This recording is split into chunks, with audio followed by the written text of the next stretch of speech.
કરજણમાં ગ્રામ પંચાયતોની ચૂંટણીના પ્રચારો ધમધમાટપૂર્વક ચાલી રહ્યા છે, જેમાં કિયા ગામના એકતા પેનલ પણ રેલી કાઢી મેદાને ઉતરી. હાલ સમગ્ર જગ્યાએ ગ્રામ પંચાયતોની ચૂંટણી આગામી 22 જૂન 2025 થવાની છે, જેમાં કરજણ તાલુકાના 58 ગ્રામ પંચાયતની ચૂંટણી યોજાશે, જેમાં આ વખતે ચૂંટણીમાં ગરમાવો જોવા મળી રહ્યો છે, જેમાં ઉમેદવાર પોતાના મતદારોને રીઝવવા માટે ઘણા પ્રયત્નો કરી રહ્યા છે. આજે કરજણના કિયા ગામના એકતા પેનલના શીતલબેન કિશનભાઈ ઠાકોર પોતાના સભ્યો સાથે કિયા ગામમાં તમામ વોર્ડમાં રેલી યોજી ડોર ટુ ડોર પ્રચાર માટે નીકળી મતદારોને રીઝવવાનો પ્રયત્ન કર્યો હતો.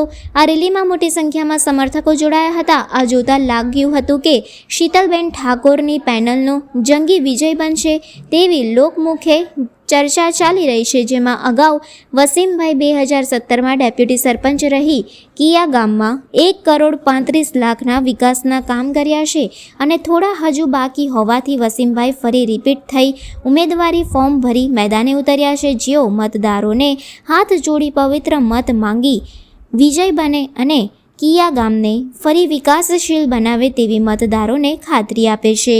વસીમભાઈ, હાલ જે તમે 2025ની ચૂંટણીમાં ફોર્મ ભર્યા છે એ બાબતે તમે શું કહેવા માંગો છો? હું 2017 થી 2023 સુધી ઉપસરપંચ તરીકે કિયા ગામની સેવા કરતો હતો. મેં ટોટલ 5 વર્ષમાં 1,30,00,000ના મેં વિકાસના કામો કરેલા છે. આજ સુધી કોઈ પણ સરપંચે આ કામો ગામના કર્યા નથી. તો આ વખતે શું તમારા કામ અધૂરા ફરી તમે રિપીટ થયા છો? શું કામ અધૂરા રહી ગયા છે? હજુ ઘણા બધા કામો અધૂરા રહી ગયા છે, કેમ કે કોરોના ટાઈમ 2 વર્ષમાં મારા કાર્યકાળ દરમિયાન મેં કોઈ કામ કરેલું નહોતું. આ કામ જે 3 વર્ષમાં જ મેં કરેલું છે, એટલે અધૂરું કામ જે છે તે હું આવતા વર્ષ જે આવી શકવી તો પૂરા કરીશ. તો હમણાં તમારી પેનલમાં કોણ કોણ છે? સરપંચ પદે કોણ છે? તમારો સભ્ય અને તમારું નિશાન શું છે?